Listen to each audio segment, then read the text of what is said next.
Allah wahdahu la syarikalah wa asyhadu anna Muhammadan abduhu wa rasuluhu amma ba'du. Ikhlal Islam ma'azakumullah, para pemirsa dan pendengar Roja dimanapun Anda berada.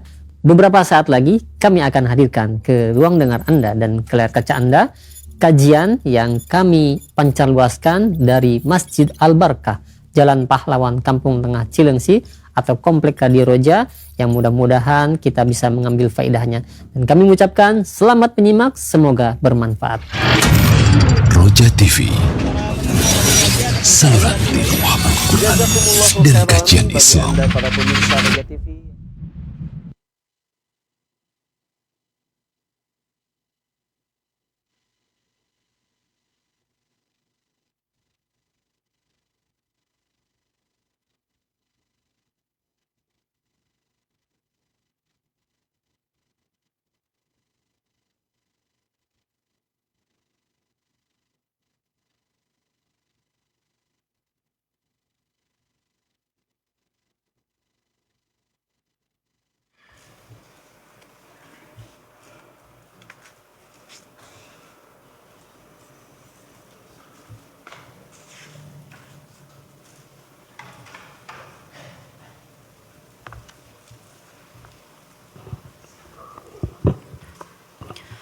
Bismillahirrahmanirrahim.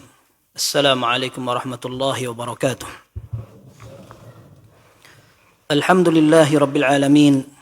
Wabihi nasta'inu ala umuri dunya wad din. Wassalatu wassalamu ala al-mab'uthi rahmatan lil alamin. Nabiyyina Muhammadin wa ala alihi wa sahabatihi wat tabi'in. ومن تبعهم بإحسان إلى يوم الدين. يا أيها الذين آمنوا اتقوا الله حق تقاته ولا تموتن إلا وأنتم مسلمون.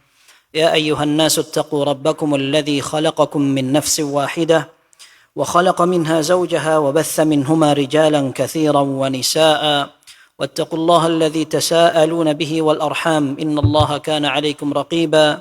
يا أيها الذين آمنوا اتقوا الله وقولوا قولا سديدا يصلح لكم أعمالكم ويغفر لكم ذنوبكم ومن يطع الله ورسوله فقد فاز فوزا عظيما. أما بعد.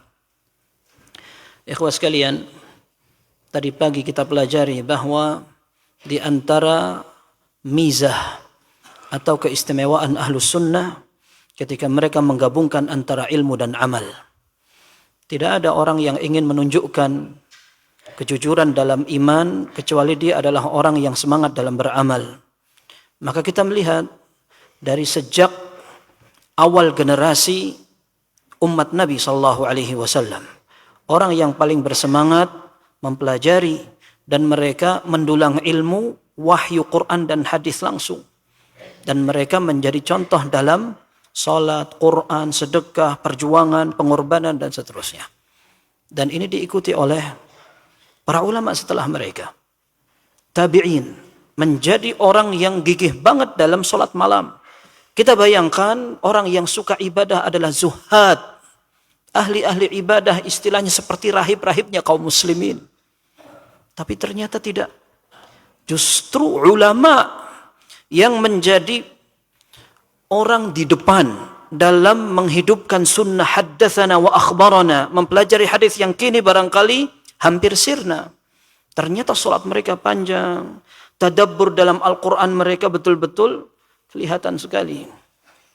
Dalam zaman sahabat, ketika Umar bin Khattab radhiyallahu anhu ingin mengadakan jamaah tarawih, ini diceritakan oleh Sa'ib bin Yazid radhiyallahu anhu, seorang sahabat junior. Beliau mengatakan, Amar Umar bin Khattab radhiyallahu anhu Ubay bin Ka'b wa Tamim ad-Dari radhiyallahu anhum an yusalliya bin nasi tarawih, atau an yusalliya bin nasi fi Ramadan. Umar bin Khattab perintahkan dua sahabat qari dan faqihnya, para sahabat Ubay bin Ka'ab dan Tamim ibn Aus ad-Dari, untuk salat malam berjamaah, an yusalliya bi 11 rak'ah, 11 rakaat. Fa kana al-qari'u yaqra'u bil mi'in. Di antara imam-imam itu kebanyakan membaca sampai ratusan ayat. Hatta in kana ahaduna la ya'tamidu 'ala al-'asiyyi min tulil qiyam. Sampai salah satu dari kami pegangan tongkat karena panjangnya salat malam. Itu yang seandainya kita praktekkan di masjid-masjid kaum muslimin, barangkali bubar masjidnya. Ya, artinya kita kalau tidak katakan bubar, oh enggak, anak enggak ke sana. Cari tapi masjid yang lebih sesuai dengan kekuatan iman kita. Ya. Dan ini ternyata tidak sebatas para sahabat. Bahkan seperti Ats-Tsawri rahimahullah ketika beliau membaca ayat di dalam Al-Quran sambil sholat sunnah setelah maghrib, beliau sampai tidak selesai sholatnya, termasuk bacaannya tidak selesai karena mentadabburi satu ayat nggak rampung, tidak selesai. Dan mereka adalah orang-orang yang betul-betul kuat hafalan dan kuat bacaan dan semangat murajaah. Ya, murajaah Al-Quran. Kalau kita anggap yang suka murajaah itu hafalannya belum kuat itu. Kalau yang sudah kuat dia cuek aja karena dia nanti kapan baca lancar. Ternyata masalahnya bukan sekedar murajaah sebagai sebab hafalan biar kuat. Akan tetapi karena itu ibadah. Bahkan disebut oleh Mujahid bin Jabr rahimahullah. Beliau ketika menceritakan tentang kekuatan hafalan sebagian sahabat, betul-betul mereka kuat banget sampai tidak salah sama sekali dalam bacaan sholatnya. Panjang 2 juz setengah. Seperti Mujahid mengatakan, "Shallaitu khalfa Maslamah ibnu Makhlad radhiyallahu an." Aku pernah sholat di belakang Maslamah ibnu Makhlad, ini seorang sahabat. Faqara'a surat Al-Baqarah. Beliau membaca surat Al-Baqarah. Fala yusqit wawan wala alifa. Tidak salah belas satu huruf. Tidak waw, tidak alif. Maksudnya panjang pendek saya tidak salah. Waw tidak salah. Bagaimana yang lain? Ini sahabat. Ada juga seorang tabi'in ahli hadis. Dan kita kalau sudah berbicara tentang teladan para ulama salaf, rata-rata yang disebutkan ahli hadis memang. Karena dulu ilmu mereka adalah Quran dan hadis. Yang mereka pelajari pun hadis, sehingga memang para fuqaha pun kebanyakan ahli hadis. Ya, seperti Sulaiman bin Mihran Al-A'mash rahimahullah, wafat tahun 148 Hijriah.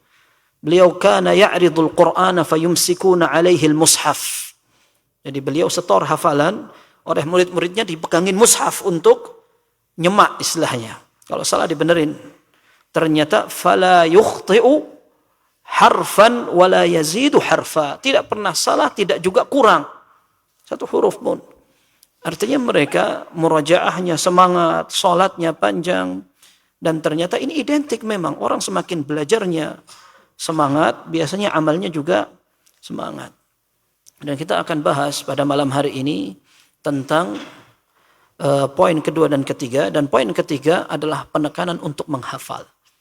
Pada poin pertama kemarin, ini kita berbicara tentang adab seorang talibul ilm terhadap majelisnya, bukunya, atau seni ilmu yang didahulukan dan prioritaskan termasuk ketika di dalam majelis. Bagaimana dia bersikap. Dan pada pembahasan pertama kemarin, kita sudah sebutkan dan bahas, penulis mengatakan, hendaklah seseorang memprioritaskan pelajaran Al-Quran. Jangan sampai kalau dia punya kesibukan yang lain, menyibukkan dari Al-Quran. Dihafalkan, dipahami, dan diupayakan, didalami. Dan kita sebutkan kemarin beberapa perkataan ulama. Man arada al-ilma falyuthawwiril Qur'ana fa inna fihi ilmal awwalina wal akhirin. Orang yang pengen ilmu itu di Quran semuanya. Ya. Karena di dalam Al-Quran ada ilmu orang dulu dan orang yang akan datang. Ada sebuah ungkapan yang dinisbatkan kepada Ibnu Abbas radhiyallahu anhu, beliau mengatakan jami'ul ulumi fil Qur'ani lakin taqasara anhu fahmur rijali. Ya. Semua ilmu itu dalam Al-Qur'an. Akan tetapi orang susah untuk memahami atau mungkin tidak tergerak untuk memahami. Antum bayangkan Imam Syafi'i rahimahullah memikirkan satu ayat semalam tidak tidur. Dan ini berarti menikmati sekali. Ya. Kalau orang zaman sekarang katanya tidak bisa tidur, coba baca Quran, bablas insya Allah. Tapi maksudnya beliau, karena saking menikmatinya, ini subhanallah ya, Anda pernah sampaikan, kita ini ketika membaca buku pelajaran berat sekali, cepat ngantuknya. Ya. Tapi kalau men-scroll dan menyeret HP, ya, bisa panjang. Orang yang bilang katanya, Anda nggak punya waktu untuk belajar, membaca, sudah capek semuanya. Nggak punya waktu. Tapi kalau di presentasi waktu untuk buka medsos bisa sampai 2 jam, 3 jam. Meskipun ini bukan waktu formal, tapi namanya waktu serabutan. Ya. Sebelum tidur, bangun tidur, ketika di jalan, bahkan tengah-tengah ngantor. Kalau sholat bisa buka HP itu. Orang. Tapi subhanallah, enggak terasa itu sampai 3 jam. Sampai 3 jam. Kenapa bisa lama seperti itu? Karena kita menikmati. Menikmati sehingga enggak terasa waktu itu. Betul-betul enggak kerasa. Sampai 1 jam lebih itu. Tahu-tahu, sudah mau azan. Tahu-tahu, sudah malam banget. Anak kira tadi baru habis isya. Ternyata sudah setengah 12. Ya. Memang setengah 12 habis isya memang. Tetapi maksudnya orang kalau suka baca dengan waktu yang lama tidak terasa. Dan ini dinikmati oleh para ulama. Ketika mereka membaca sampai tidak kerasa makan. Ketika mereka bisa berdiri membahas fikih. Bermudzakarah bersama. Tahu-tahu azan subuh. Kan kebayang kita itu kayak khayalan.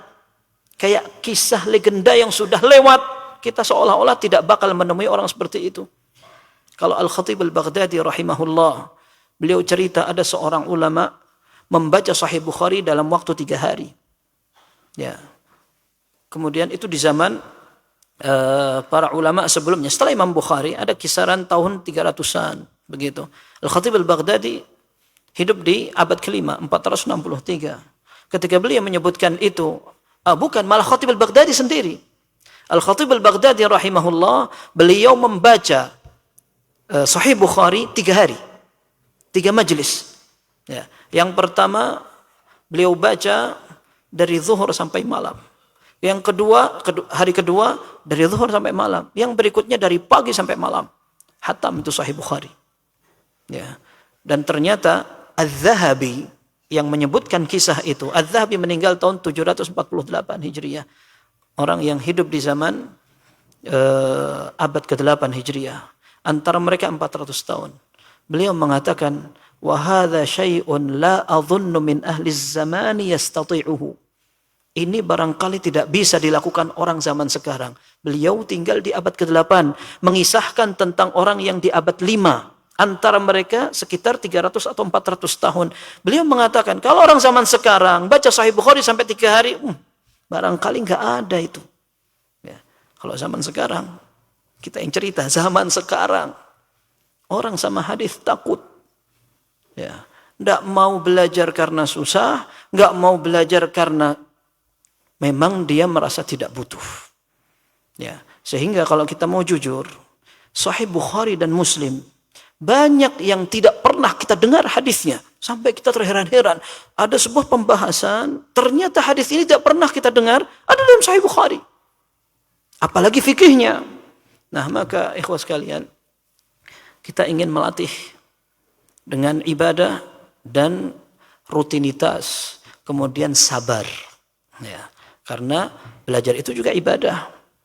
Dan kita sudah sering sampaikan, orang mungkin ada yang sabar bisa qiyamul lail, sabar bisa puasa, bahkan orang tua puasa setiap Senin Kamis, 3 hari setiap bulan, kemudian Daud bahkan.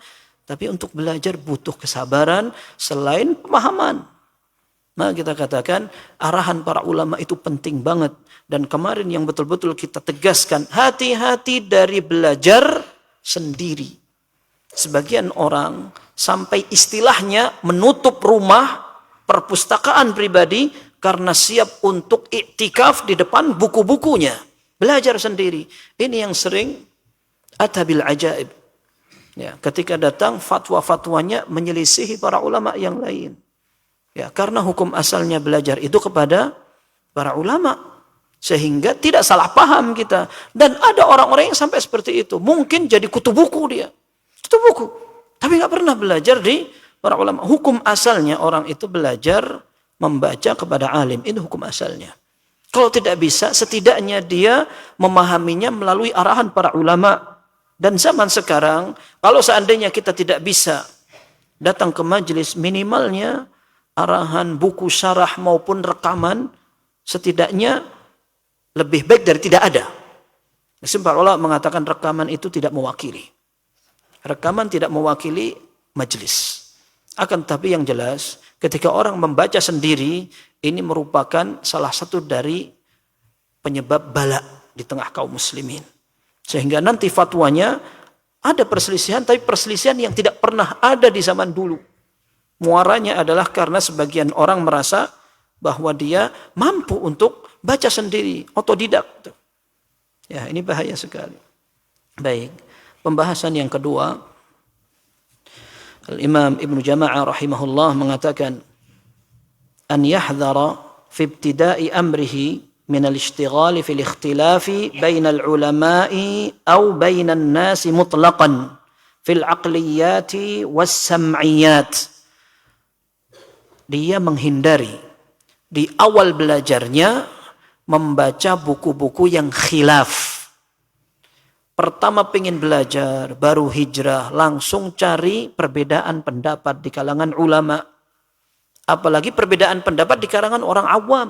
Repot sekali. Baik itu dalam hal syariat, dalil, atau penjelasan, perincian, dan macam-macam dari pembagian ilmu. Kalau seandainya dia baru di awal ini belajar, kemudian dia mencari buku yang memang khilaf-khilaf semua, rata-rata tidak ada yang dikuasai, tidak ada yang nyantol sama sekali.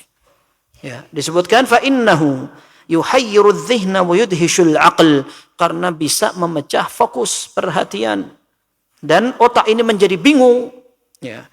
Bal yutqinu awwalan kitaban wahidan fi fannin wahidin aw kutuban fi fununin in kana yahtamilu dhalika ala tariqatin wahidatin yartadiha lahu syaikhuh. Tapi yang harus dikerjakan, dia mempelajari satu bidang ilmu dan dimantapkan. Satu buku hukum asalnya. Satu buku, satu seni bidang ilmu.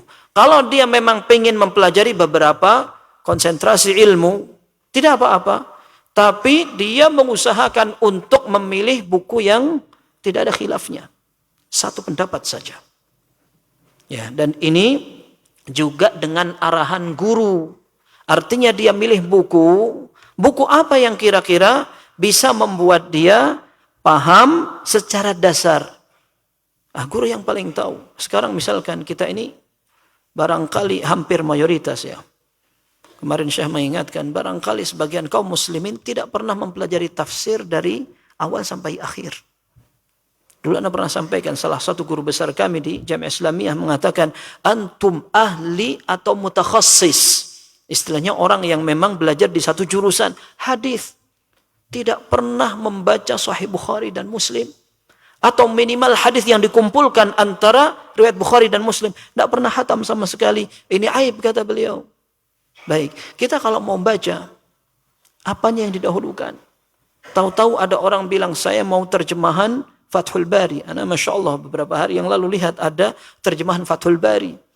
Ana belum lihat bagaimana isinya. Tetapi Fathul Bari ini ketika orang yang tidak tahu dan langsung baca, pusing dia. Karena beliau ketika menjelaskan satu kalimat, ternyata khilafnya banyak banget. Kadang didukung riwayat yang berbeda-beda.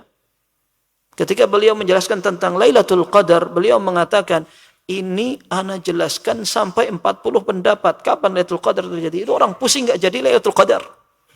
Ya. Ternyata pendapatnya sampai 40 itu. Bahkan beliau mengatakan lebih dari 40. Ada yang mengatakan sudah diangkat. Ada yang mengatakan dia ada di luar Ramadan sepanjang tahun. Ada yang mengatakan di Ramadan tapi di bagian awal dan seterusnya. Untuk memahami satu kalimat ternyata seperti itu. Nah, bukan salah alimnya. Tetapi kenapa orang yang tidak mengikuti arahan orang yang sudah pengalaman. Sampai dulu ada perkataan seorang dokter yang dijadikan permisalan ya. Ta'amul kibari summus sigar. Ya, makanan orang dewasa bisa menjadi racun untuk anak kecil. Itu makanan, gimana dengan ilmu? Berat sekali. Jadi yang salah adalah ketika orang tidak menjalani jalannya belajar dengan arahan orang yang pengalaman dalam belajar. Baik, disebutkan fa in kanat tariqatu syaikhihi naqlul madhahib wal ikhtilaf wa lam yakun lahu ra'yun wahid. Seandainya dia mendapatkan guru yang ternyata begitu mulai belajar madhab langsung khilaf. Subhanallah, ini pendapatnya Ibnu Jama'ah. Kemudian beliau menukil perkataan Al-Ghazali rahimahullah dalam kitab Ihya Ulumuddin. Beliau mengatakan, maka jawabannya seperti kata Al-Imam Al-Ghazali, "Falyahdhar minhu fa inna dararahu aktsaru minan naf'i bih." Hendaklah dia hindari guru itu, karena nanti madarat atau kerugiannya lebih besar dari manfaatnya. Dulu kita pernah diarahkan oleh sebagian dosen kami, dan memang kita mau tidak mau ini di antara konsekuensi kita hidup di zaman ini. Ulama sudah jauh. Kemudian kurikulum mau tidak mau harus dicekokin dengan standar-standar yang memang dulu tidak standar. Contohnya kurikulum sekarang. Ya. Anak tingkat TK harus begini, SD harus begini, SMP, SMA harus begini, kemudian bukunya macam-macam, dicampur kurikulum ini, kurikulum katanya ini yang menyesuaikan dengan orang ini, dengan apa segala macam. Setelah itu ternyata kalau tidak lulus bagaimana? Tidak selesai bagaimana? Setelah itu masih ada model katrol jama'i. Ya. Jadi TK kalau tidak lulus nanti sekolahnya ditutup, akreditasi dicabut, gurunya diolok-olok, naikin. SD masih kayak begitu lagi, nanti SMP kayak begitu. Kalau tidak diluluskan dia malah bisa bunuh-bunuh. Kemudian SMA begitu lagi, kemudian seterusnya. Terus orang mau keluar menjadi seorang alim bagaimana? Baik, disebutkan di sini. Kalau dimulai dari mazhab yang berbeda, dari awal dia belajar fikih nggak ngerti, begitu buka tek langsung ada 4 mazhab. Dalam satu mazhab ada 12 mazhab. Oh yang dia. Walau satu yang dia pahami tentang masalah sholat nanti. Maka yang sering disampaikan para ulama, kenapa kita perlu mempelajari mazhab? Tidak bid'ah orang belajar madhab, tidak. Karena orang ketika mempelajari madhab itu adalah cara memahami saja. Dan ada dalilnya memang. Hanya ini membutuhkan kesabaran, waktu, keseriusan. Kalau orang mau menguasai madhab betul, maka memang ada tahapannya. Tahapan pertama, dia mengetahui matan. Mengetahui matan. Tanpa ada dalil, tanpa ada pendapat yang lain. Bukan berarti dia menang sendiri, egois, atau dia tidak mau mendengarkan pendapat berbeda. Bukan, ini masalah belajar cara yang pertama. Ya. Ketika dia belajar, pertama dia satu arah, satu warna. Setelah selesai, maka baru ditambahi dengan dalilnya. Sehingga semakin kuat pendapat yang pertama atau pemahaman yang pertama. Rampung baru dia melirik dari pendapat yang lain. Beserta dalilnya. Saat itu, kalau dia harus memilih, maka dia tidak buta. Karena dia sudah menguasai pembahasan itu. Dan antum jangan kira belajar fikih itu cuman sholat sama puasa, haji, selesai. Orang kalau haji nanti ibadahnya di manasik. Ya, belajarnya di manasik. Mau haji yang besar begitu, manasik paling bawa pertemuan. Tapi sebenarnya ini adalah pembahasan syariat, dibutuhkan setiap saat. Maka orang belajar perlu dengan waktu yang panjang. Ada kelemahannya. Orang kalau tidak sabar, dia belajar dari rangkaian awal, belum sampai kepada dalil. Maka dia akan menjadikan perkataan alim dalam mazhab itu seperti dalil. Ini salah. Dan rata-rata orang yang terjerumus ke dalam gaya mutamadzhib, gayanya orang yang abu madhab istilahnya, itu maka dia akan fanatik. Bahkan bisa jadi dia mengkultuskan pendapat mazhab daripada dalil. Ketika ditanya, kok kamu sholatmu begitu? Iya, dalam mazhab yang anak anut seperti ini. Itu disampaikan seorang talibul ilm. Bisa bahasa Arab, pernah belajar dalil sebelumnya. Bisa seperti itu. Bagaimana dengan orang yang tidak pernah sama sekali? Dan kalau kita baca muqaddimah dari sebagian buku fikih, memang ada di antara mereka yang memiliki ghulu atau kelebihan. Bukan kelebihan, berlebihan. Ketika menyampaikan, hendaklah orang ketika ingin memanfaatkan ilmu gurunya, sejak awal dia menyangka gurunya adalah orang yang paling benar. Repot, bahaya sekali. Anda baca itu betul. Sehingga sebagian ulama madhab, ketika dia ghulu banget dalam madhabnya, dia sampai mengatakan tidak boleh seorang meninggalkan madhab meskipun ada dalil Al-Quran, hadis atau perkataan seorang sahabat. Kalau dipakai. Nah, ini disebutkan oleh Syekh Sulaiman Al-Ashqar ketika beliau menyebutkan tentang madhab-madhab yang berbeda-beda. Ada orang yang sampai kena madhab tapi dia ta'assubnya parah. Tapi maksud ana, memang mestinya seorang ketika mempelajari pertama, entah fikih, tauhid, atau ilmu lainnya, tidak perlu memahami dengan khilaf-khilaf. Pusing otak itu. Ya, begitu memahami sholat, rukun sholat ada berapa, syarat sahnya ada berapa, yang sunnahnya ada berapa, wajib-wajibnya ada berapa. Khilaf langsung itu para ulama. Padahal itu sebenarnya mereka letakkan atau mereka tulis untuk memudahkan untuk paham. Jumhur mengatakan rukunnya ada 14, ada yang 13, ada yang... bingung lagi kita, mana yang lebih benar. Nggak usah. Kalau kita katakan dulu di zaman para sahabat, mereka tidak perhatian ini rukun atau ini sunnah. Mereka kerjakan semua. Dan kemarin Syekh mengatakan bahwa perbedaan, perincian tidak ada di zaman salaf. Karena mereka memiliki ham atau tekad, ana belajar untuk beramal.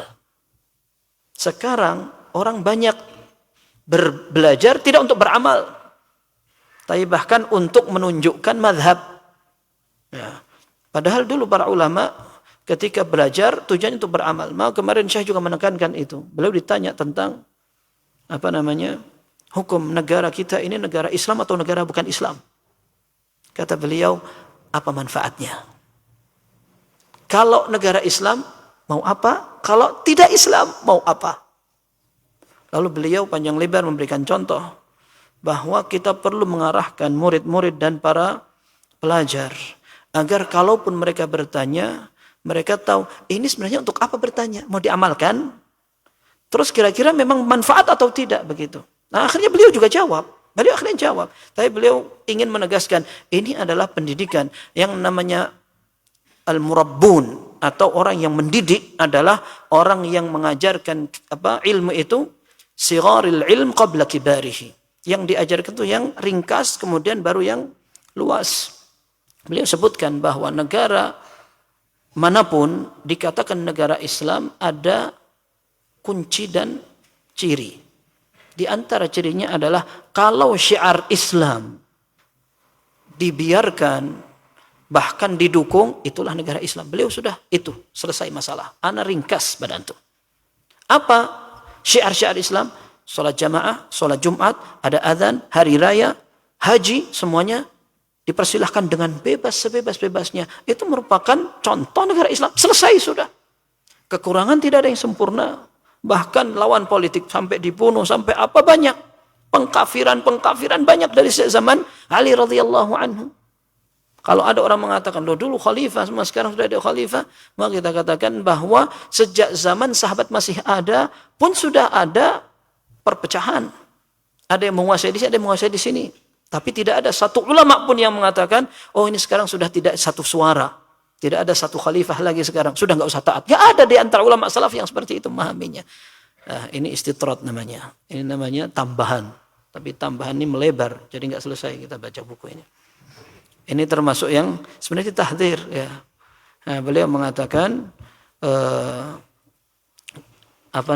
ketika memulai dari buku yang banyak khilafnya, maka tinggalkan guru itu. Ana tadi ingin menceritakan salah satu dari dosen kami mengatakan memang di zaman kita orang ketika ingin menahapi atau menjalani tahapan belajar agak berat. Mungkin dia akan terjerumus ke dalam sikap ta'assub tadi ketika dia tidak sabar untuk sampai di bagian akhirnya. Lalu ada metode kedua untuk memahami fikih. Kita ambil pendapat yang rajih sambil melirik pendapat yang lain. Tapi tidak usah banyak-banyak. Sudah ambil yang rajih saja. Bahkan ini juga disampaikan oleh para dosen-dosen fikih. Kita katakan jurusan fikih itu jurusan orang yang suka khilaf. Ya, kita candain orang-orang jurusan kuliah syariah itu. Ya, kalian itu jurusannya orang-orang yang suka khilaf. Sehingga mereka katanya di antara kelebihannya jadi fleksibel, tidak terlalu kaku. Sementara orang-orang yang belajar di hadis kolot, kaku. Pokoknya pendapatnya harus begini. Ya, tapi kita dulu dapat masukan dari para senior. Iya, karena memang kita berangkat dari dalil. Kita berangkat dari dalil, maka kita ikuti yang dalil. Ada pendapat yang lain, lalu kita katakan ini tidak sesuai dengan dalil, selesai. Ya, sementara ada orang yang mengatakan demikian. Tapi ala kulli hal, ketika orang ingin dengan ringan mengatakan saya akan belajar pendapat yang rajih, setelah itu yang lain ya bisa dianggap sebagai wawasan, tidak apa-apa.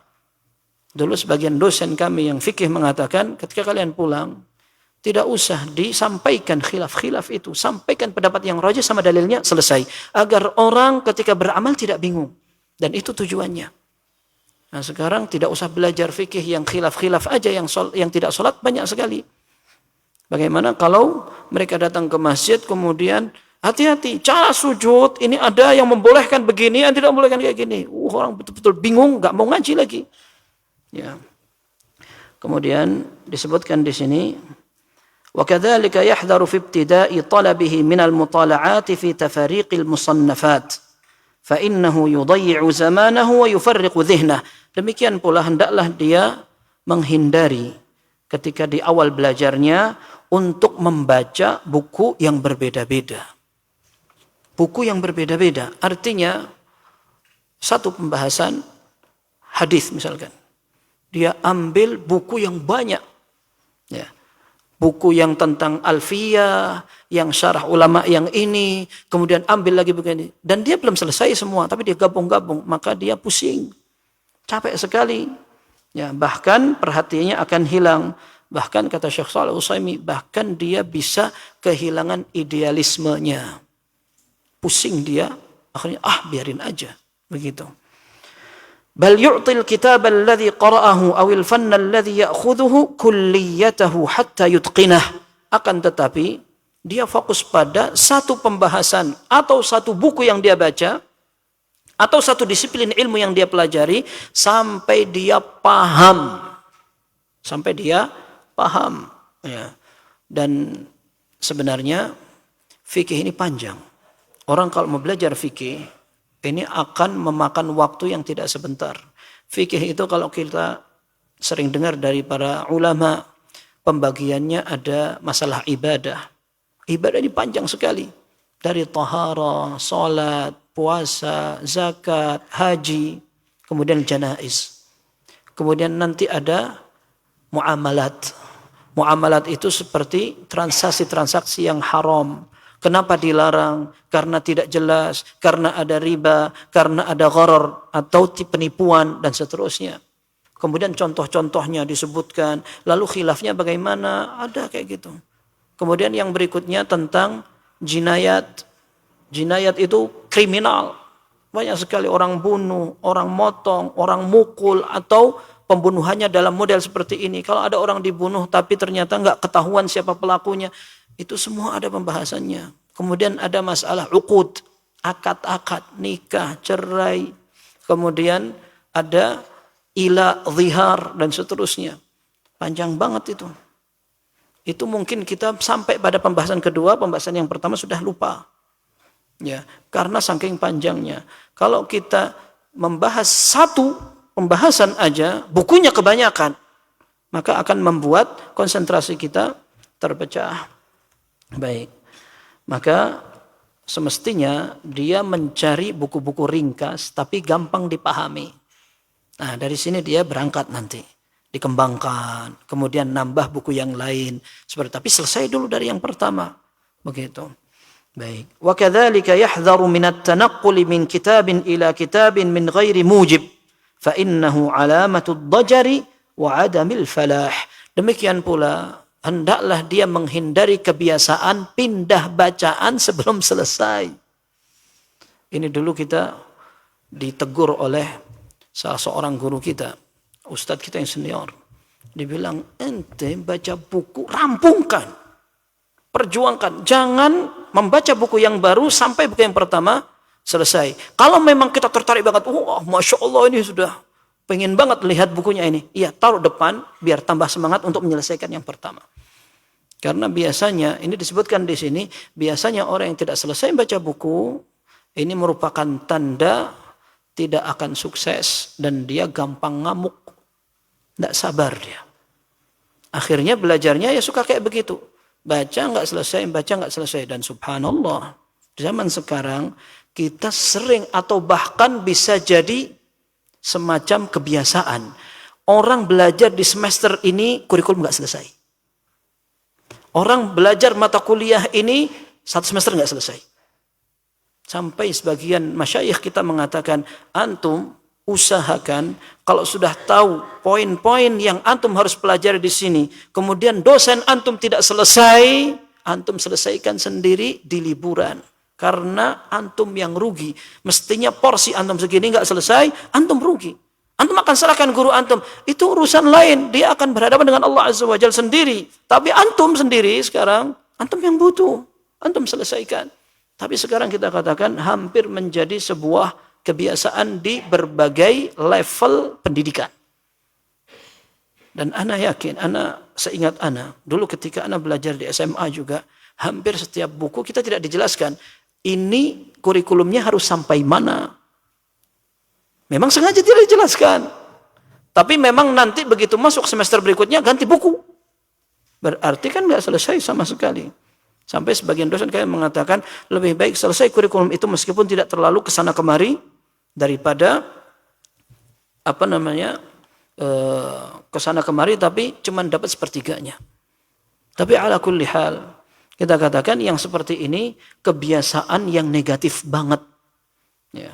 Kita lagi semangat, langsung buka buku terjemah Riyadhus Shalihin. Riyadhus Shalihin ada sampai 5 jilid yang diterjemahkan itu. Ya. Maka para ulama mengatakan, kalau kita mau melatih bacaan, ambil buku yang ringkas. Ketika nafas kita ini hanya cukup untuk 1 jilid, kalau buku itu tipis, hampir selesai, hatam sudah. Tapi kalau kita baca syarah Riyadhus Shalihin atau Bulughul Maram, apalagi syarah Sahih Bukhari, baru dapat bungkus depannya sudah KO. Maka kita perlu dengan arahan para ulama seperti itu. Amma idza tahaqqaqat ahliyatuhu wa ta'akkadat ma'rifatuh. Kecuali kalau seandainya dia sudah betul-betul ahli, dia menguasai beberapa disiplin ilmu atau ilmu alat, fal aula alla yad'a fannan minal ulumi syar'iyyati illa nadhara fihi. Maka yang lebih bagus untuk dikerjakan, dia usahakan semua seni ilmu syar'i dipelajari. Untuk orang yang mampu, kemudian dia sudah memiliki ilmu alat dan sudah menguasai beberapa dasar, maka tidak pantas dia tidak ngerti satu pembahasan ilmu. Contohnya tafsir, akidah, kemudian hadis, sirah, dakwah, termasuk pembahasan bahasa. Nanti akan ada pembahasan sendiri. Masalah bahasa, sorof, nahwu, bahkan termasuk ketika membaca, kalau salah itu jelek banget. Ya, kalau salah baca itu jelek banget. Kalau bahasa Indonesia memang itu bahasa kita. Itu pun ada orang kalau membaca juga enggak benar-benar juga gitu.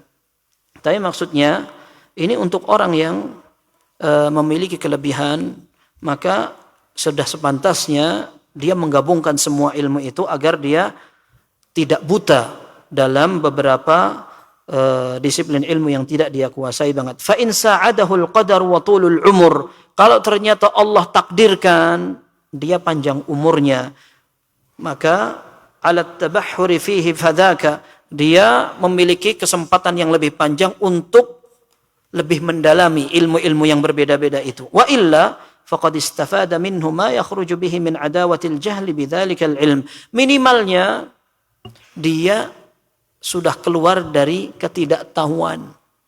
Kalau misalkan ada waktu yang lebih, alhamdulillah sudah belajar misalkan tauhid. Belajar tauhid yang dasar sudah kuasai dengan dalilnya. Asma was sifat sudah paham, uluhiyah rububiyah. Kemudian beberapa pendapat yang salah dalam sekte sesat dan seterusnya. Nah sekarang pengen pindah ke masalah tafsir. Tafsir yang diingatkan oleh Syekh, beliau Masya Allah tulisannya banyak sekali dan beliau katakan yang penting ketika seorang belajar yang berkaitan dengan usul. Usul itu kaidah-kaidah. Kalau di hadis ada mustalah, kalau di tafsir ada usul tafsir wa ulumul Quran. Kemudian di fikih ada usul fikih. Ini kalau kita belajar, subhanallah, tidak seperti belajar fikihnya, tidak seperti belajar hadisnya.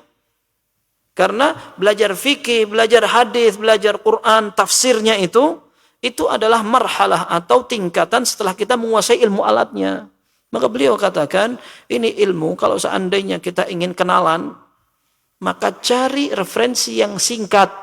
Lalu kita tahu, oh ternyata ada dalil yang umum, ada dalil yang khusus. Ada dalil yang dulu disampaikan, kemudian dihapus oleh dalil yang setelahnya. Ada contohnya, kemudian ada pengertian ringkasnya, selesai. Nah, dia boleh seperti itu. Dan memang orang kalau nggak ngerti, dia akan ngeremehin. Ada istilah yang dinukil oleh para ulama. Ungkapan dari seorang tokoh politik tapi alim. Tokoh politiknya di zaman salaf, ya. Namanya Khalid Al-Barmaki. Beliau ini dulu menjadi gubernurnya Abul Abbas As-Saffah. Abul Abbas adalah khalifah pertama di Bani Abbasiyah. Nah, ini salah satu gubernurnya adalah Khalid Al-Barmaki. Beliau wafat tahun 163 Hijriah. Beliau pernah mengatakan, man jahila syai'an ankarahu wa adah. Orang itu kalau nggak ngerti, dia akan ngentengin. Apa ilmu yang kamu kuasai itu? Itu. Nggak penting. Nggak penting kenapa? Karena dia nggak ngerti. Dia nggak ngerti. Makanya tadi pagi Syekh, ketika beliau menyebutkan tentang orang mau nerjemahin satu buku. Beliau mengatakan boleh orang nerjemahin buku silahkan, tapi syaratnya 3. Yang pertama dia kuasai bahasa asal, yang kedua dia menguasai bahasa yang diterjemahin, yang ketiga dia menguasai seni ilmu buku yang akan diterjemahkan. Kalau tidak, maka dia hanya akan menerjemahkan tapi tidak sampai maksud penulis, karena ilmu itu tidak dikuasai. Terus bagaimana kalau dia tidak cukup syaratnya yang 3 itu? Sudah taklid saja dengan orang yang nerjemahkan dan dia menguasai. Begitu. Nah, sekarang ketika kita ingin mempelajari satu pembahasan, ya. Kita tahu secara dasar ketika ada orang berbicara nyambung, sudah insya Allah kata-kata komentarnya bijak. Biasanya orang kalau sudah mulai nggak suka karena nggak bisa, dia ngentengkannya itu enak sekali. Pelajaran itu, nggak apa-apa, bahlul nggak apa-apa. Tidak ngerti pelajaran itu nggak apa-apa. Ya akan ditanya malaikat di kuburan, begitu. Benar kita katakan itu betul sekali. Akan tetapi ini adalah salah satu cerminan orang kalau nggak ngerti jadi kayak begitu. Karena kalau dia tahu nggak bakal dia ngomong kayak begitu. Ya. Dan buktinya, kalau misalkan kita melihat ada seorang ahli dan dicela keahliannya, habis dia ngamuknya itu.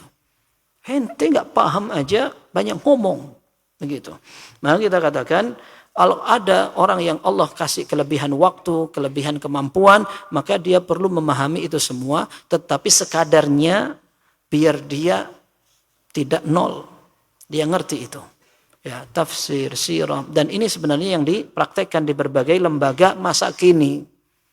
Ya, kita dibuat untuk mengenal ini secuplik, ini secuplik. Kalau orang Jawa bilang itu namanya meracang. Ya, warung di kampung, ada bumbu dapur, ada kebutuhan motor, ada apa gitu. Tapi nggak lengkap semua. Ya, nggak lengkap semua, tapi ini sedikit, ini sedikit, ini sedikit, ini sedikit, karena kebutuhan orang juga nggak banyak begitu. Akhirnya nggak jadi ahli. Ya, orang kalau mau ahli, dia harus mengikuti para ulama, belajarnya. Tapi ala kulli hal ini sudah sesuai kurikulumnya nggak habis. Ya, orang akhirnya jadi separuh-separuh. Ya, dikatakan maka orang yang mendapat kesempatan itu dia perlu untuk mengenal semua disiplin ilmu. Wa ya'tani min kulli fannin bil ahammi fal aham wa la yaghfulan 'anil 'amali alladhi huwa al maqsudu bil ilm. Dan hendaklah dia masing-masing disiplin ilmu memprioritaskan yang paling penting kemudian yang penting. Karena tujuan utama seorang belajar adalah beramal. Kalau tujuan orang beramal itu artinya ilmu syar'i. Ketika belajar tafsir, dia pengen belajar tentang yang bisa membuahkan amal. Ketika berbicara tentang nama dan sifat Allah di tafsir-tafsir Al-Quran, maka dia bisa semakin menghayati, mengenal dan berdoa kepada Allah.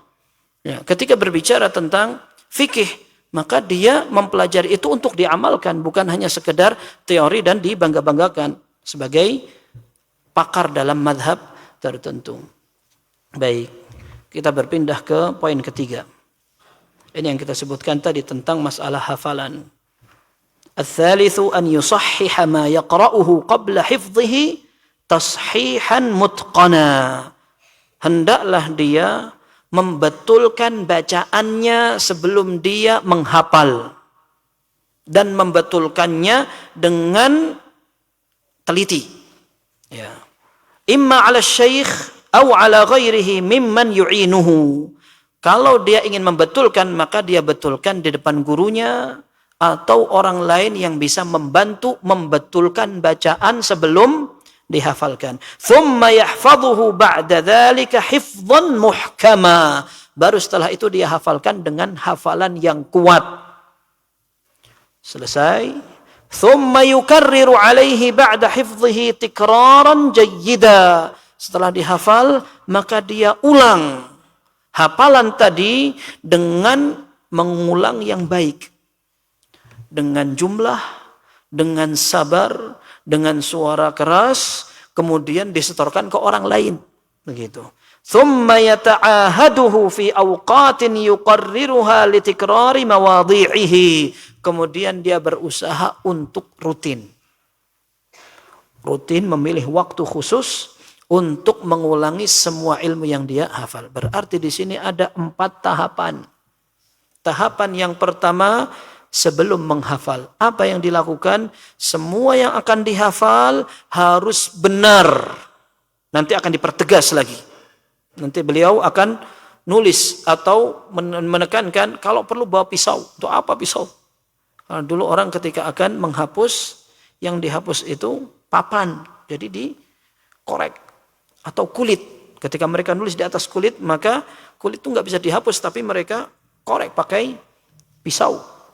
Jadi artinya tahapan pra-hafalan adalah membenarkan hafalannya atau bacaannya. Setelah itu baru menghafal. Setelah menghafal yang ketiga mengulang. Yang keempat adalah merutinkan pengulangan itu. Orang yang menghafal harus melakukan semua 4-4-nya ini. Yang pertama ini penting. Dulu di pesantren kita, waktu menghafal Al-Quran, sampai ada santri hafalan sudah banyak. Kita baru awal, juz amma belum selesai, ada satu santri hafalannya sampai 7 juz. Tapi ternyata oleh ustadz kami disuruh untuk menghilangkan semua hafalan itu. Karena dulu dia di pesantren sebelumnya diminta gurunya yang hafalannya banyak, tambah hadiah, tambah kasih hadiah, ada lagi baru hadiah, tanpa memperhatikan bacaan. Hancur dia sudah. Bacaannya gak karu-karuan. Dari tajwidnya, panjang pendeknya, kemudian bacaannya sama sekali. Kacau sekali.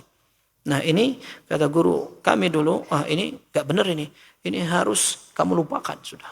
Kamu lupakan, kamu mulai dari awal seperti kamu belum hafal. Nah termasuk membaca hadis. Ketika seseorang tidak tahu bacaan yang benar, maka nanti ketika lancarnya salah. Oleh karenanya, di sini disarankan ketika mentashih, dia mentashihnya di depan guru. Ketika dia akan membaca hadis, tahu bagaimana cara membaca yang benar. Subhanallah, sampai orang ada yang membaca hadis masyhur, tapi masih salah dalam membaca, melafalkan. Anda pernah contohkan antum seperti ketika membaca Rawahu Tirmidzi kayak gitu itu. Ini yang dengar itu kayak gimana gitu. Tirmidzi, Tarmadzi atau Turmudzi. Yang masyhur pakai kasrah, Tirmidzi. Tapi enggak ada yang bilang Tirmidzi gitu. Kemudian Abu Dawud. Abu Dawud wawunya ditulis satu aja. Tapi dipajak panjang karena itu sudah mereka terbiasa seperti nulis ulaika. Ulaika wawunya satu. Tapi tidak ada yang baca ulaika, enggak ada. Kalau ulaika ini kayaknya masih Iqra 3 ini. Ya. Tapi memang kebiasaannya seperti itu. Kebiasaan ahli hadis mereka nulisnya Abu Dawud. Ini orang banyak baca Abu Dawud kayak gitu itu. Ini dengarnya itu kayak seleng gitu. Nah, apalagi Al-Quran. Nah, ada orang yang juga membaca hadis sampai thumma atbi'is sayyi'atal hasanata tamhuha. Tamhuha. Harusnya begitu karena itu jawab syarat. Tapi orang kalau sudah nyangkanya seperti itu, jadi hafalannya itu bakal salah. Dan itu kalau sudah lancar nanti kemana-mana gitu. Artinya orang sebelum menghafal, dia perlu membenarkan dulu bacaannya. Setelah itu baru dia setorkan. Dia hafalkan yang baik. Hafalkan yang baik itu artinya disetorkan ke orang lain. Karena seorang ketika sendirian dia nggak nyadar kesalahan dirinya. Sampai Syekh Shalih Al-Utsaimin mengatakan orang yang tidak mendapatkan guru untuk hafalannya dia kehilangan 1/4 kemampuannya. Karena orang kalau dia fokus maksimalnya masih tidak nyadar dengan kesalahan pribadi. Tapi kalau kepada orang ahli yang sebelumnya atau dia juga baca meskipun dia tidak hafal, tapi dia baca gini, oh salah antum gitu. Nah kita ini karena nyangkanya sudah berusaha, sudah berjuang, kita nggak ngerasa kalau kita salah itu. Maka Al-Khatib Al-Baghdadi rahimahullah, beliau mengatakan, cari kalaupun bukan guru, teman. Kalau ternyata nggak dapat guru atau teman, ya sudah mau tidak mau dia ngomong sama tembok. Artinya menghafal dengan tembok, dengan suara keras seperti itu. Dan mau tidak mau orang punya hafalan harus seperti itu. Baik setelah itu baru dia mengulang. Ada hadisnya, ta'ahadu hadzal Qur'ana fa walladzi nafsi biyadihi lahu ashaddu talafallutan minal ibli fi uquli dalam Sahih Bukhari dan Muslim. Ya orang yang punya hafalan Quran itu diminta oleh Nabi SAW untuk merutinkan, menjaga. Karena hafalan itu bisa lebih cepat hilangnya daripada unta yang lepas dari ikatannya. Kalau tidak diikat, maka dia akan lepas. Dan lepasnya unta tidak lari, tapi bisa hilang. Dan kita kalau membaca sejarah atau hadis, banyak orang yang kehilangan untanya. Ya, kalau kehilangan mobil kepikiran kan, kehilangan unta. Sama kepikiran kalau dulu orang memang kendaraannya itu. Sampai mereka nyarinya di gunung-gunung, antum bayangkan itu. Cari di gunung, itu sampai mereka teriak-teriak. Siapa yang dapat unta ana, modelnya begini-begini. Ya, orang yang punya hafalan, tapi tidak di murajaah, maka dia akan lebih cepat hilangnya daripada unta yang jalan sampai hilang. Begitu. Dan ini membutuhkan kesabaran. Dan Anda katakan, seolah-olah ya kalau kita berbicara tentang hafalan, ada orang-orang yang memframing dirinya sudah pensiun dari masa hafalan. Wah, bukan jenjang Ana sudah ini. Insya Allah cucu Ana. Ya. Anda katakan, kalau kita tidak bisa menghafal Al-Quran 30 juz, maka minimalnya kita nambah hafalan. Nambah 1 surat, kenapa tidak? Ramadan sebentar lagi, kita kalau bisa nambah 1 surat hafalan, ya tambah 1 tahun, tambah 1 surat. 60 tahun, 60 surat. Masya Allah kan? Tapi ya kelewatan, masa 1 tahun 1 surat. Ini ngapain aja daripada nyeret-nyeret HP. Kalau seandainya kita bisa mengulang-ulang itu, bisa insya Allah bisa. Bisa. Ada seorang di Emirat, dia menghafal Al-Quran mulai 52 tahun. 52 tahun mulai menghafal. Selesainya tahu antum, umur 59. Karena dia sudah tua. Ketika melihat ada anak-anak TPA, dia bilang, Masya Allah, anak yang tua ini enggak hafal. Bagaimana? Akhirnya beliau berazam sekali, bertekad untuk menghafal. Mulailah menghafal Al-Quran. Tapi namanya orang tua. Mulai di usia 52, selesai 59. Tapi Alhamdulillah selesai. Lalu dia punya anak kisaran 5 itu dihafidkan semua. Berhasil, sukses. Menghafidkan anak, tapi orang tuanya juga pengen kayak gitu. Bukan hanya nugas anak. Ngaji kamu nak, ngaji kamu nak. Apa nggak pernah ngaji, suruh orang. Gitu. Maka kita bilang menghafal itu bukan satu momok ya. Ada, pahalanya ada. Ya, antum kesulitan itu ada pahalanya insya Allah. Biasakan. Dan kita ingin membentuk sebuah komunitas, ya, komunitas Ahlus Sunnah cinta hafalan. Ahlus Sunnah cinta hafalan. Bukan hanya hadis, Al-Quran sudah, Al-Quran. Hafalin itu. Tambahin 1 surat-surat pendek itu. Coba kalau kita hafalkan, diurut aja. Ana ini umur ana berapa, hafalan ana mana gitu. Karena kita sudah nggak perhatian. Yang biasanya ana hafal juga Al-Ikhlas. Al-Lahab itu yang dibaca tiap hari kan. Kalau sholat sendiri atau sholat sir kan itu aja yang dibaca tuh. Nah, tapi kita kalau misalkan mau jujur, sebenarnya hafalan Anda ini dia mana? Urut apa enggak gitu. Kalau misal diambil dari bawah, An-Nas, atasnya Al-Falaq, oh sudah hafal, aman. Kemudian atasnya lagi Al-Ikhlas, aman, sudah hafal insyaallah. Kemudian Al-Lahab, An-Nasr, kemudian naik ke atas. Sampai mana kira-kira? Kuat levelnya itu sampai mana? Sampai Al-Bayyinah, Al-Bayyinah panjang. Dilompatilah Al-Qadar lah gitu. Ada beberapa pesantren ketika mereka menghafal, dia melewati surat-surat tertentu, dilompati. Tidak benar sama sekali seperti ini, rugi sendiri dia. Tapi maksud anak, sudah Al-Bayyinah, dibagi sudah. Bikin 1 minggu, sehari 1 ayat, sehari 1 ayat. Nah, selesai, pindah yang lain. Insya Allah antum bisa menikmati itu. Apalagi kalau antum punya teman 2 aja sama-sama menghafal sama antum. Ya apa, olok-olok sudah. Nambah berapa? Nambah ini tapi kacau. Tidak apa-apa, nambah tapi kacau daripada tidak nambah sama sekali, apalagi utang. Ya, jadi kita biasakan ketika sampai di masjid, lalu kita temu ada 5 orang atau 3 orang sama-sama menghafal, kita akan termotivasi. Nanti ketika iktikaf, ada kesempatan banget, enak banget itu. Bisa tahsin, bisa saling setor-setoran gitu. Satu dengerin hafalannya, nanti hafalannya dikasih ke orang. Enak sekali. Pas tahajud juga bacaan imam ada yang dia hafalkan. Tambah semangat lagi dia. Begitu. Ana sering kali makmum itu request, "Ustaz, nanti antum baca juz ini ya." Karena dia hafalannya di situ. Ya. Tapi ala kulli hal, kita katakan ini masih terbuka kesempatan itu. Ada orang yang bisa menghafal Al-Qur'an umur 60 tahun. 60 tahun, maksudnya selesai hatam. Ini orang Sudan, dia pensiunan militer. Nah, dia tinggalkan pekerjaannya, dia pengen fokus ibadah segala macam. Selesai hafalan Al-Qur'an 60 tahun. Ini tidak halangan untuk menghafal di usia orang bilang senja. Masya Allah, senja itu indah di waktunya. Baik, sudah azan subuh. Ini jam berapa ini? Baik, silakan azan dulu.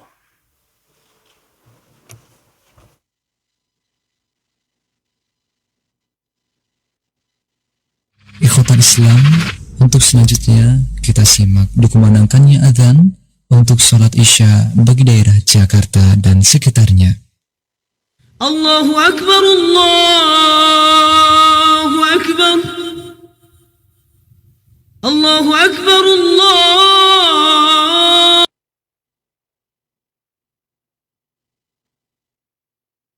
Allahu Akbar. أشهد أن لا إله إلا الله أشهد أن لا إله إلا الله أشهد أن محمدا رسول الله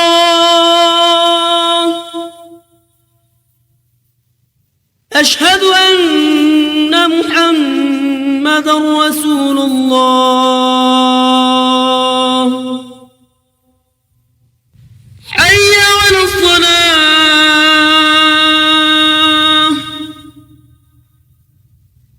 حي على الصلاة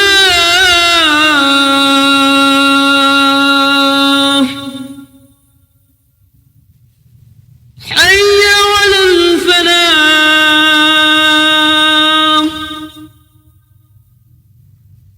حي على الفلاح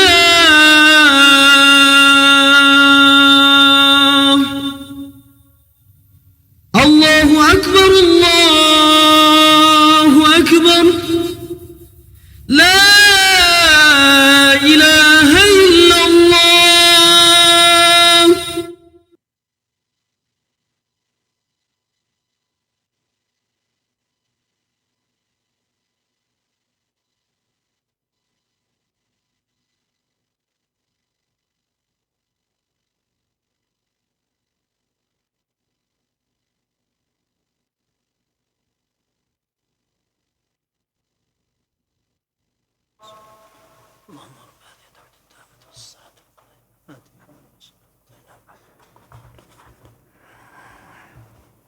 Baik.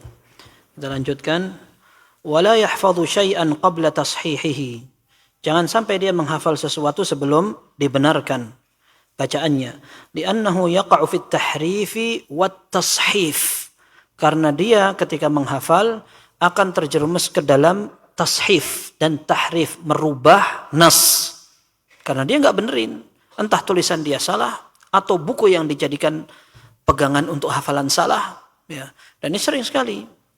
Buku yang dipelajari dia, apalagi sekarang banyak buku-buku manuskrip lama yang mentahqiq bukan ahlinya. Sehingga tulisan itu salah.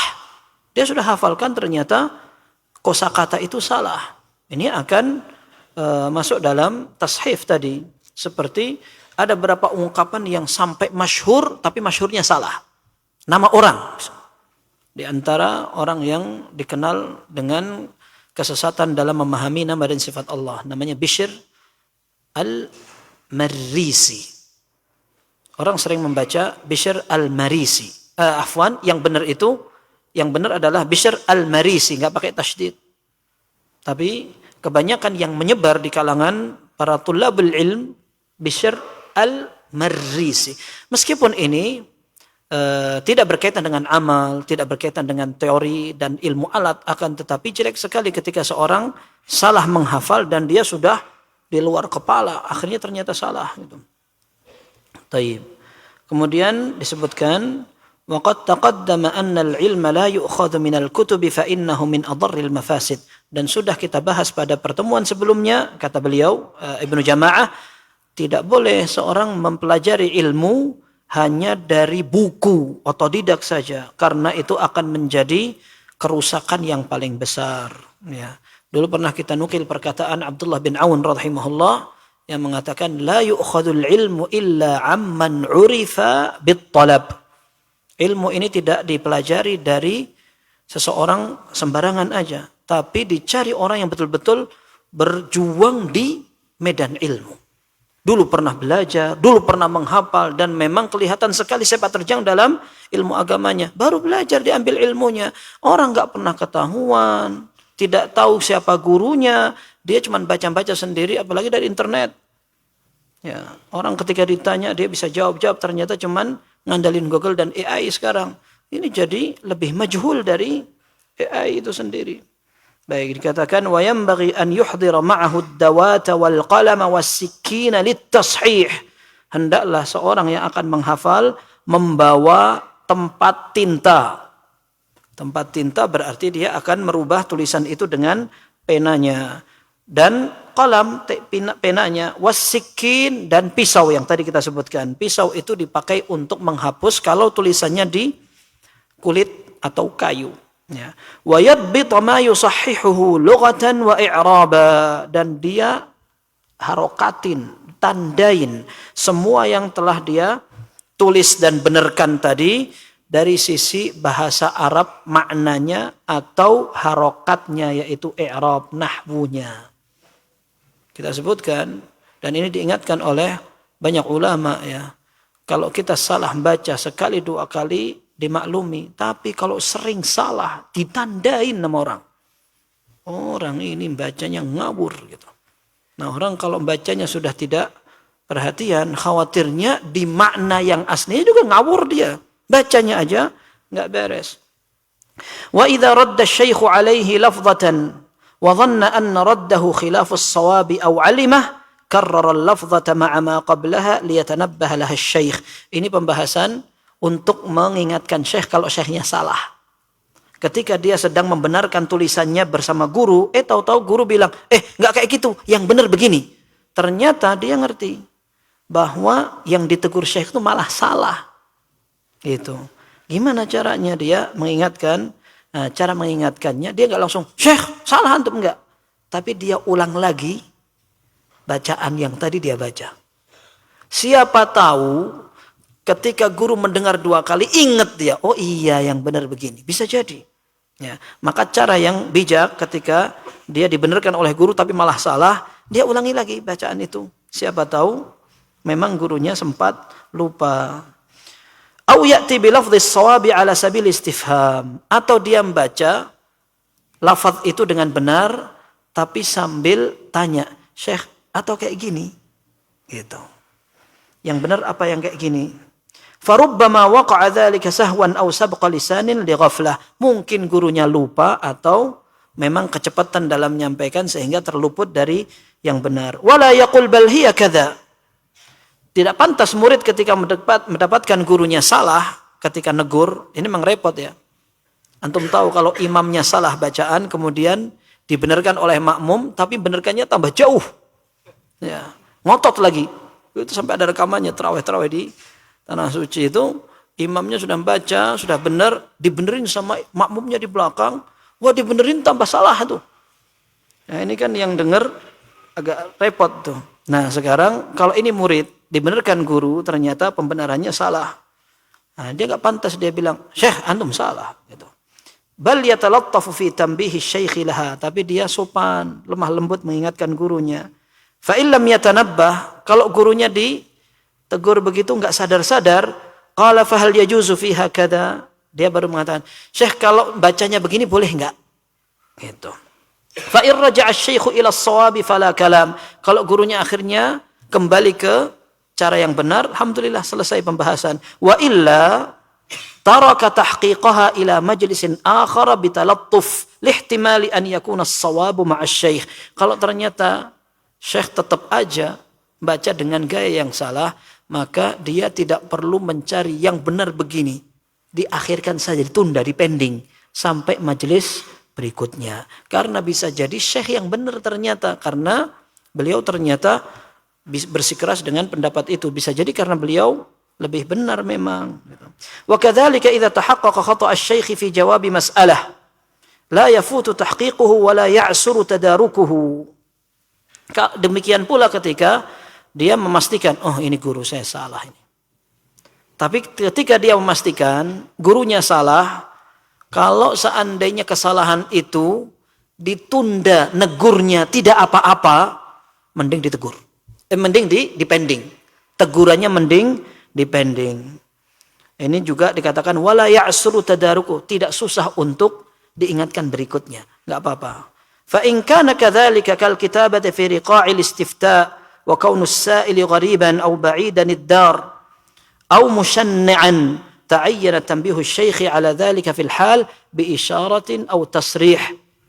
Tapi kalau ternyata memang kesalahan ini harus ditegur langsung karena ditunda enggak pantas. Contohnya seperti tulisan untuk fatwa. Setelah ini distempel, tek, ini fatwa. Wah, repot ini kalau salah. Harus segera ditegur. Atau yang nanya orang jauh. Kalau yang nanya Akamsi, ya besok. Anak kampung sini katanya. Kalau yang nanya sini, besok waktu main bola aja ditegur. Oh, kemarin salah, ya, aman. Tapi masalahnya, kalau yang nanya orang jauh, kalau tidak segera Syekh yang ngasih jawaban ini, ditegur, Syekh, jawaban antum, kayak gitu, bahaya. Orang ini nanti kemana bawa jawaban yang salah. Atau musyanni'a, muridnya ini suka nyari-nyari kesalahan guru. Pas dia nanya ke gurunya, pas jawaban gurunya salah. Aduh, gimana ini? Dan muridnya ngerti, ini nggak boleh dibiarkan gurunya ini. Karena nanti langsung dicaplok sama yang nanya ini. Oh, tuh kan salah. Nah, maka di sini dikatakan dia harus segera membetulkan gurunya, entah dengan terus terang atau dengan isyarat-isyarat. Fa inna tarka dzalika khiyanatun lisyaikh, karena membiarkan guru dalam keadaan salah itu termasuk khianat. Fayajibu nushuhu bitayaqqudhihi lidzalik, maka dia harus menasihati agar dia mengingatkan Syekh bima amkana min talattufin aw ghairihi, dengan cara sebisa mungkin, dengan yang lembut atau kalau perlu yang tegas. Wa idza waqafa ala makanin kataba qubalatahu balagha al-'ardu aw at-tashih. Kalau dia hampir berhenti pada pembahasan kitab atau ketika dia membenarkan, maka dia tulis di yang sejajar. Kalau dia mau berhenti nih baca buku atau mengulang bersama gurunya satu kitab, satu riwayat, dan dia mau berhenti, maka dia tandai.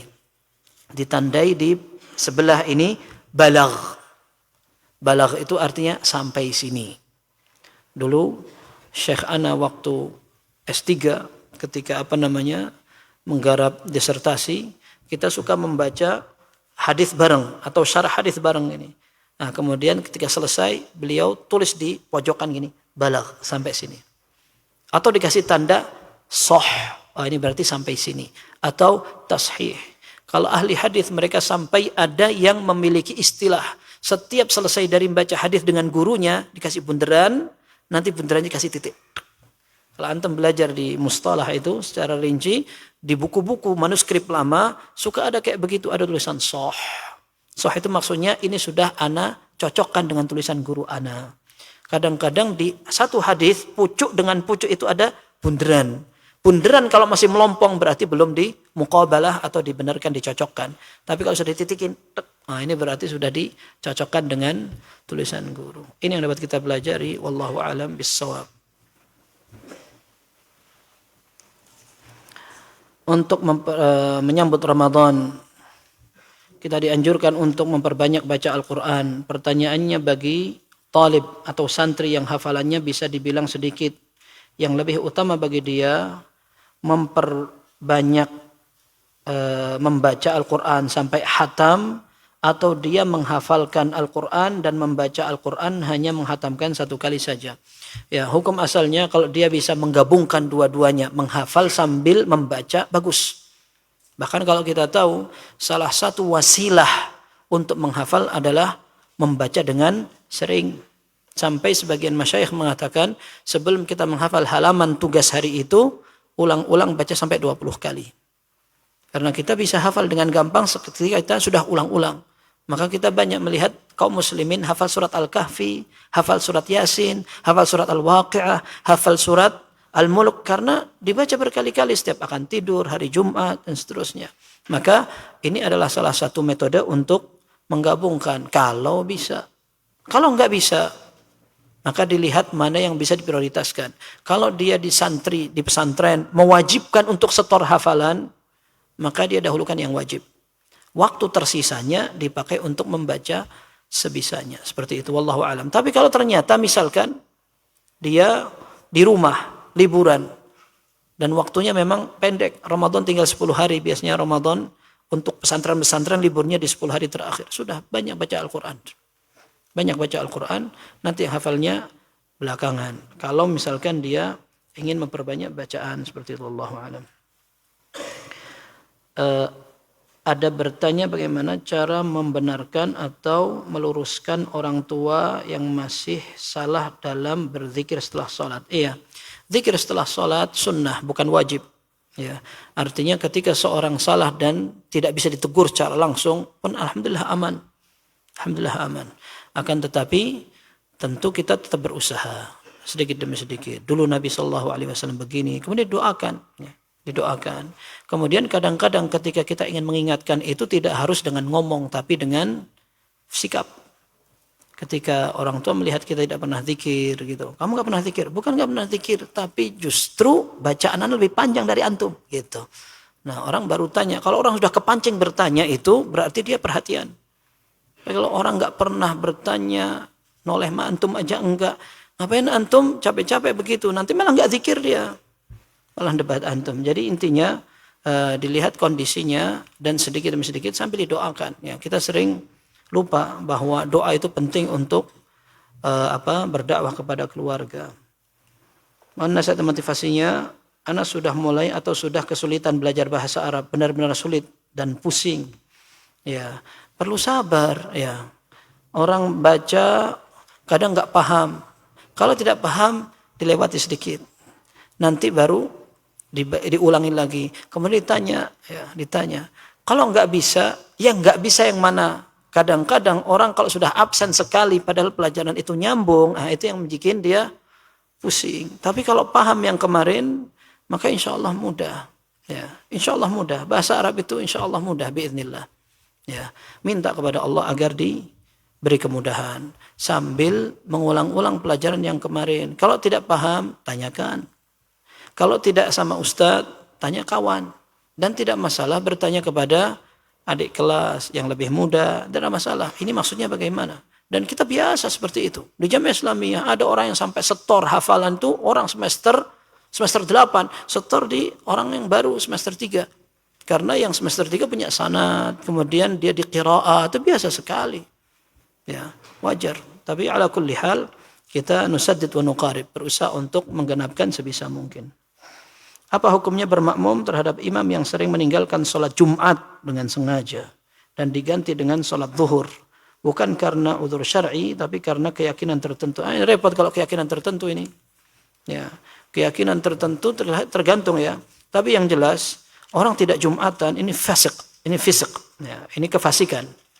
Karena Nabi SAW ancam dan itu bisa jadi dosa besar. Nabi SAW menyatakan la yantahiyanna aqwamun an wada'ihimul jumu'at aw la yakhtimannallahu ala qulubihim thumma la yakunanna minal khasirin atau kama qala Rasulullah. Hendaklah orang-orang berhenti dari kebiasaan meninggalkan Jumatan. Kalau tidak maka Allah akan tutup hati mereka, kemudian mereka menjadi orang-orang yang ghafil, orang yang rugi sekali. Nah, sehingga orang tidak biasa Jumatan. Ini juga lucu, orang enggak pernah Jumatan dijadikan imam itu gimana? Gitu. Nah, tapi kita katakan para ulama menyebutkan kita bermakmum di belakang orang fasik, salatnya sah. Salatnya sah. Orang yang melakukan kemungkaran, mencuri, bermaksiat, salatnya sah. Imam dia tidak ngaruh kepada salat kita. Ya. Maka salat kita insya Allah tetap sah. Tapi kalau ada orang lain yang lebih baik dari dia, cari yang lebih baik. Cari yang lebih baik. Nah, tadi kalau seandainya karena keyakinan tertentu. Apa keyakinan tertentu itu? Kalau keyakinannya adalah bid'ah kufriyah, jangan, nggak boleh. Seperti Anda pernah mendengar rekaman seorang dukun yang tobat. Dukun yang tobat ini cerita, dulu waktu saya belajar ilmu sihir punya pantangan. Kita bertauhid, gagal sihirnya. Maka dia sengaja harus menunjukkan penghinaan terhadap syariat. Apa? Dia secara sengaja sholat Jumat dalam keadaan junub. Sholat Jumat dalam keadaan junub. Padahal kata dia, ana nggak pernah Jumatan. Ana kalau sering Jumatan nanti jadi orang alim. Ini pakar sihir. Ya, gimana kalau sholat terus? Maka dia katakan, ana nggak pernah Jumatan. Tapi begitu Jumatan, sekali-kalinya ana sengaja dalam keadaan junub untuk melanggar syariat. Biar sihirnya main gitu. Nah, kalau ada orang kayak begini, nggak boleh sholat di belakangnya. Nggak boleh. Karena pernah dengar ada dukun jadi imam. Yang Anda pernah ceritakan sama antum, ada seorang kawan itu begitu dia ganti imam, imamnya ngamuk diganti. Jadi teman anak ini sakit terus. Ketika ke Jamiah Islamiyah terganggu belajarnya. Dan dia baru ingat ternyata dia mulai sakit sejak dia gantiin imam itu. Wah, imam itu ternyata dukun. Mau dukun putih, dukun merah, sama semuanya itu. Ya, maka kita katakan kalau tadi yang disebut keyakinan itu ternyata seperti itu, enggak boleh sholat di belakangnya. Wallahu a'lam, mudah-mudahan bermanfaat. Kurang lebihnya mohon maaf. Sallallahu wasallam wa baraka ala abdihi wa rasulih nabiyina Muhammad wa alihi wa sahbihi ajma'in. Subhanakallahumma wa bihamdik asyhadu an la ilaha illa anta astaghfiruka wa atubu ilaik. Walhamdulillahirabbil alamin.